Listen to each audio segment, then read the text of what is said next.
বাংলাদেশের সাথে সম্পর্ক এগিয়ে নিতে চায় যুক্তরাষ্ট্র। মঙ্গলবার রাতে মার্কিন সহকারী পররাষ্ট্রমন্ত্রী ডোনাল্ড লু তার সম্মানে দেয়া এক নৈশভোজের বৈঠকে এই আগ্রহের কথা জানিয়েছেন তিনি।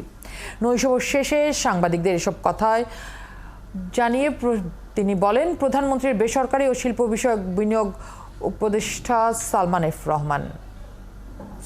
এফ রহমান আরও জানান, বাংলাদেশের জলবায়ু পরিবর্তন নিয়ে কাজ করতে আগ্রহী যুক্তরাষ্ট্র। এছাড়া ভুটান, নেপাল, ভারত ও বাংলাদেশকে নিয়ে একটি আঞ্চলিক কানেক্টিভিটি করতে চায় তারা।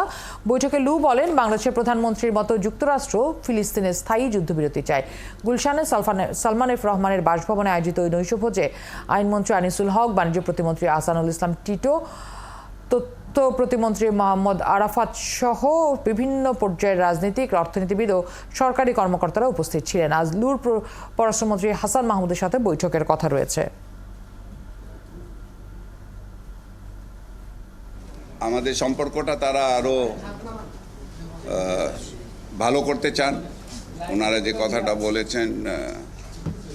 আর তারা বলছে যে অনেকগুলি খাতে তারা আমাদের সাথে কাজ করতে চায়, আর আমরাও সেটা ওনাদেরকে স্বাগত জানিয়েছি।